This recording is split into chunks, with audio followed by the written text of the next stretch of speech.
trying a new experiment today.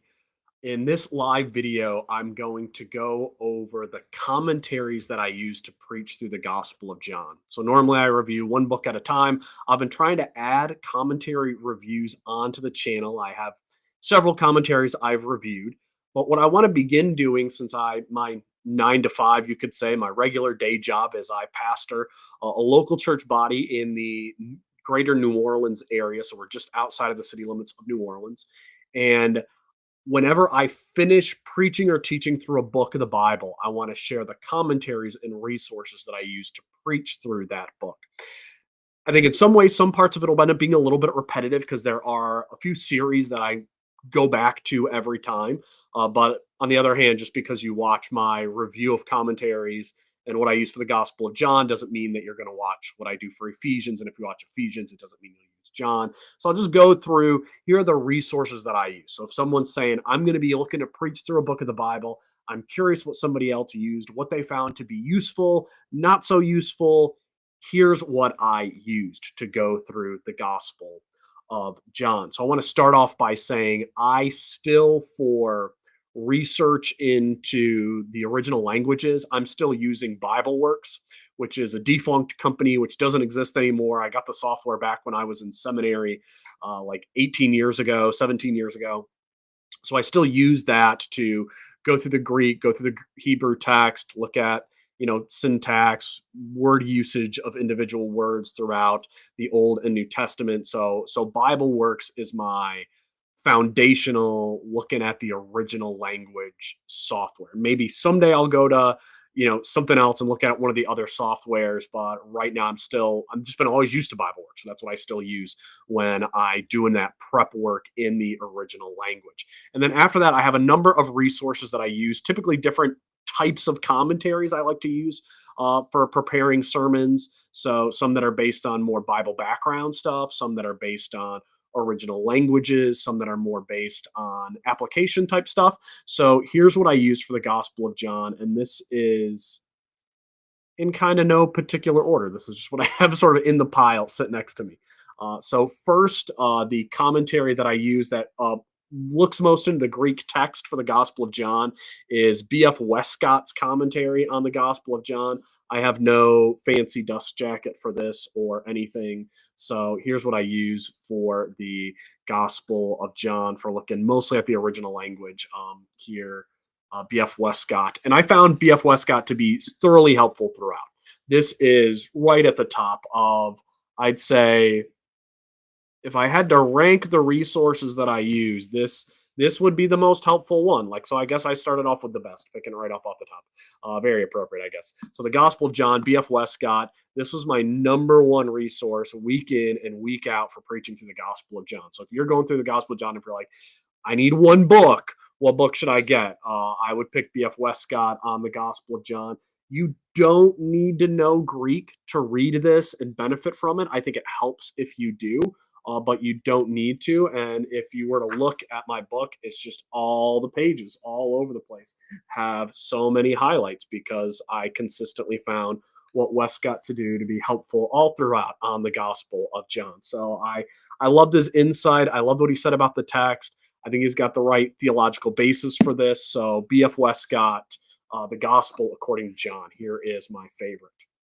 And I guess I'll try to pull them off from most favorite to least favorite then. I guess my second favorite, and this is only second favorite because it's not on the entire book of John.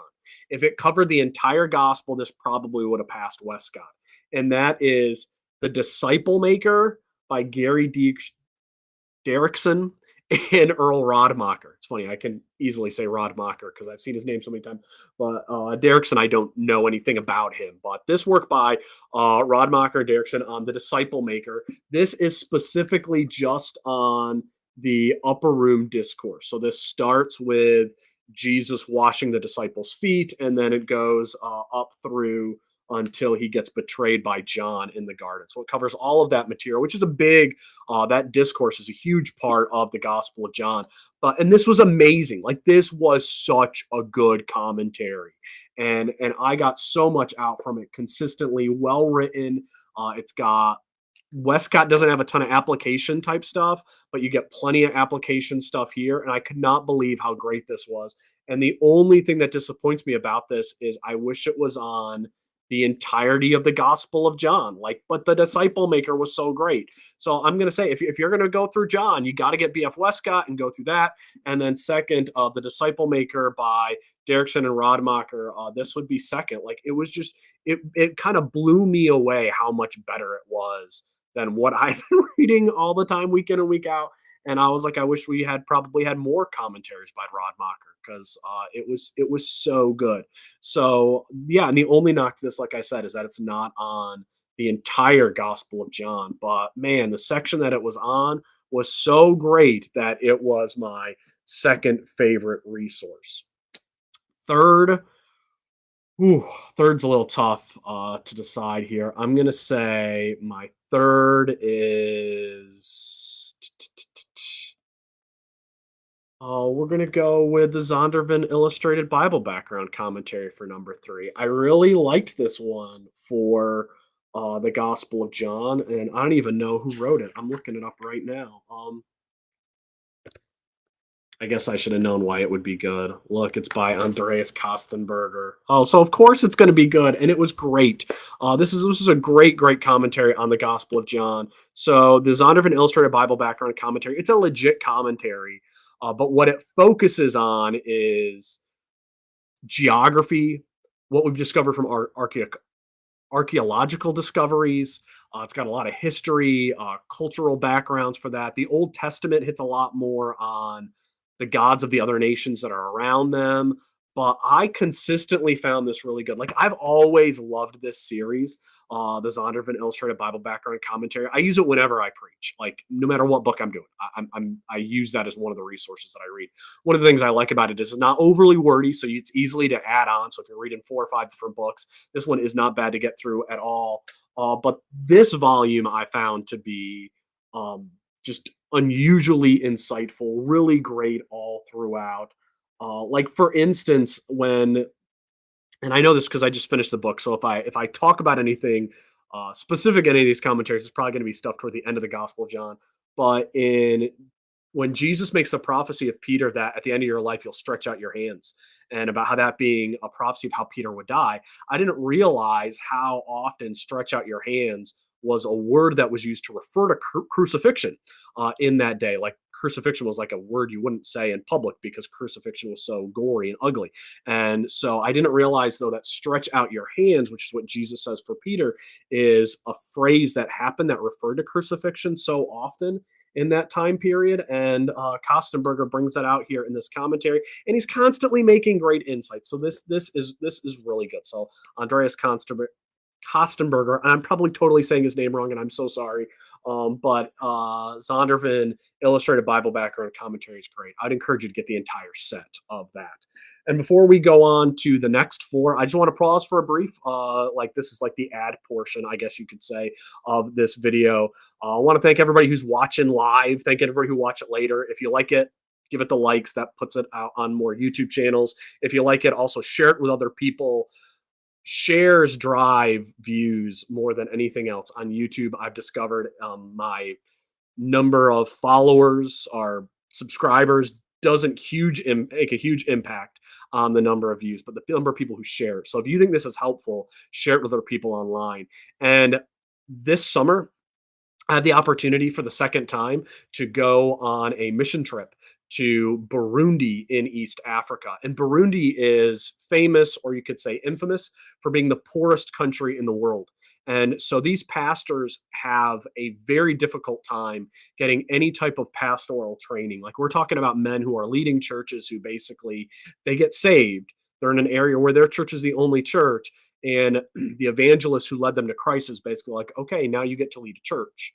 And they're leading a church with barely any training. And they have an opportunity once a year to come to Bujumbura in the capital city and get a week's worth of training, with a goal that if they do it for 4 years in a row, they get a certificate at the end for having gone through the entire training. And then we have a 2-year graduate class even after they've gone through those 4 years. So I have an opportunity to be an instructor. Basically, I'm teaching these men how to prepare sermons and how to preach them to their churches. So this year I'm walking them through the book of Hebrews and the book of James. So I'm talking about how to understand those books as a teacher and preacher and how to walk through them and prepare them. If you want to help the trip to Burundi, I would appreciate that. Obviously, I need all the help that I can get. I have about a little bit over $1,000 left to raise for the trip. So if you would be willing to make a one-time gift to help us to go to East Africa for that training, that would be awesome. So back to the commentaries. So I've talked about how my favorite commentary in the Gospel of John is B.F. Westcott. Second is Earl Rodmacher's The Disciple Maker. Third is the Zondervan Illustrated Bible Background Commentaries.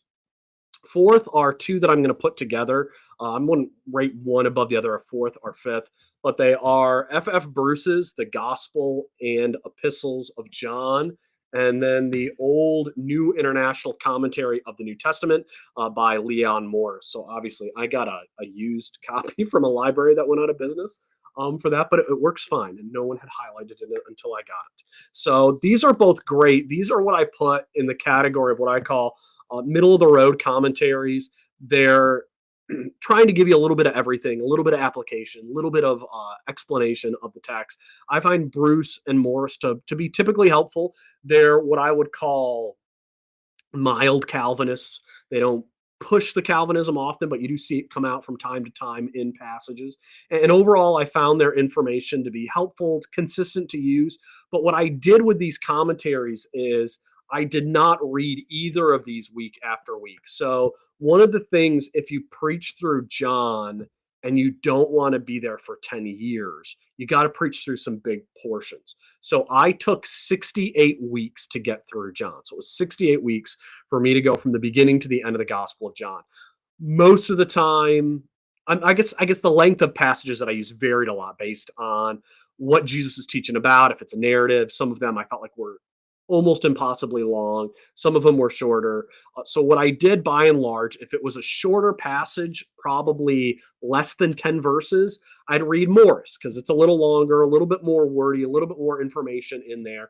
And then if it was a longer passage of over 10 verses, I read F.F. Bruce. And I also felt like that was helpful because it allowed me to hear from different voices from time to time, different input that's coming into my sermons as opposed to being the same commentaries I'm reading week in and week out. So I would consistently read Westcott. I would consistently read the Zondervan Bible Illustrated Commentary, and then I would read one of these two. I would read either one of these two in my research. And then the next commentary that I read that I would put on there after this, and that is Merrill Tenney's The Gospel of Belief, the Gospel of John. So it's an analytic study of the text. I found it to be okay.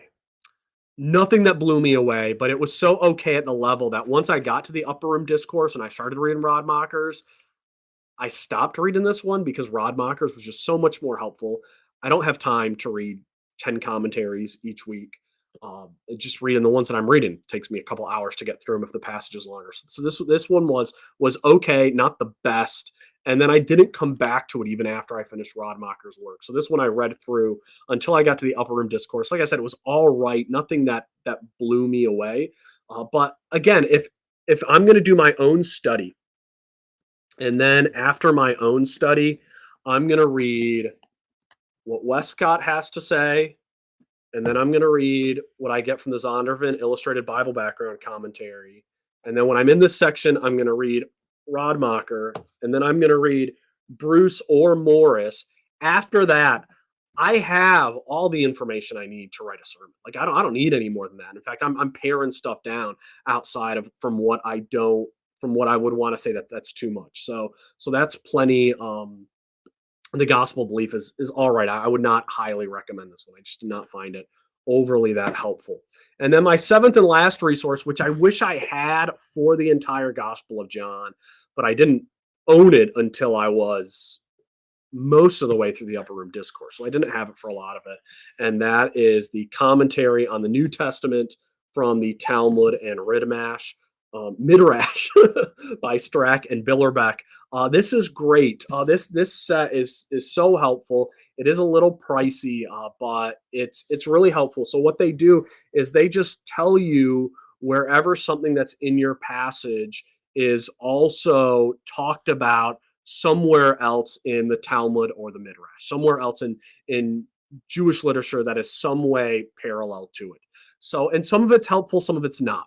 So, for instance, at the end of the Gospel of John, when John writes his very beautiful line of, these were the miracles that Jesus showed us, but there were so many more. And if you had all the pens in the world to write them down and all the paper, you wouldn't have enough books of empty paper to be able to write down all that Christ did. It's just a really beautiful thing that he writes about the massive and powerful miracles that were done by Jesus Christ. So on that passage, it's interesting. There are multiple references in the Talmud where other students of rabbis write shockingly similar descriptors and praise of their rabbi's teaching.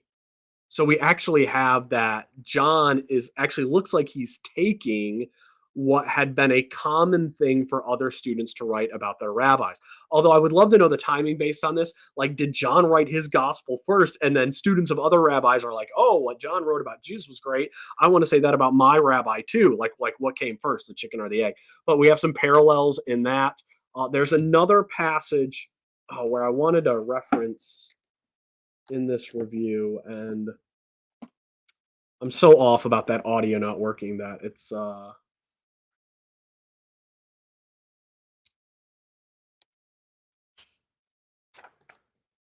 I'm not gonna be able to pull it back up, but I know what it is. The passage in where it talks about Jesus's the blood and the water coming out after his side was pierced. So Jesus' side was pierced, and then blood and water came out of his side. And there's actually some interesting passages in the Talmud where it talks about the rock that when Moses struck it, about blood and water coming out of it. And it's and initially it's like, oh wow, that is an interesting parallel. Jesus is the rock, and water came out of him, and there's actually writing about the blood on there. And it's funny, so they walk you through those lines about that from a couple of different writings, and then at the end they end it with a sentence of simply saying, John did not have this in mind at all when he wrote about this with Jesus. So basically, they're saying, even this sounds like fascinating and interesting, it's really not an accurate parallel at all. But here's something similar that was written about in the Talmud. So this is always interesting to read through. And if you can get the commentary on the New Testament from the Talmud and Midrash, I would recommend it. When I got it, like I was super excited to get it because I think it's just such a cool resource. And there's a lot of fascinating stuff in it. But part of me was a little bit like, am I really going to make use of it? Is it really going to be helpful? Well, being able to use it for the end part when I went through Acts and a Bible study and then the end of the Gospel of John, I do think that this is useful. It's not useful every week, but it doesn't take a lot of time to read the information that's there. But sometimes the information that is there is, it's really excellent. I'm really glad that I read it. So that's what I use for the Gospel of John. So it is 7 resources in total. I didn't read them all each week, and I don't have a grade fully on a commentary on the New Testament from the Talmud and the Midrash. I'd give this like a D, the Gospel of Belief by Tenney, not overly helpful. I'd probably give a solid B to Bruce and Morris for their commentaries on the Gospel of John. I wish they weren't Calvinists because they'd probably be ranked up much higher if they weren't, but I like these guys and what they do. This would give Zondervan Illustrated Bible Background Commentary, A minus, really good, helpful, A minus. And then I would give an A to the Disciple Maker, and then I would give an A to Westcott if I'm ranking all of these. So that's what I used to study for the Gospel of John. I hope that was helpful to you. I tried not to make it overly long, although I'm at 23 minutes already. I don't know how that happened. So it's a little bit longer than I want it to be. I told myself, Sean, keep yourself to like 10 minutes. But when I don't have a script to rein myself in, I babble a little bit. And I also got frustrated with the audio not working on my Burundi video, but I'll have to see if I can fix that somehow. So, but thank you so much for watching. I hope this is helpful to you. Again, if you could help at all with my trip to Burundi in August, I would love any financial assistance, one-time gifts that you could give to help with the training of those pastors. And if you're teaching on the Gospel of John, I would Hope that these recommendations will help you. And if you've already gone through John and you have some different books that you're like, oh, this is awesome, put those in the comments to let other people know about what you thought was great from the Gospel of John. And Lord willing, we can continue to spread and proclaim the fourth gospel and let people know that they can come to Jesus Christ by believing in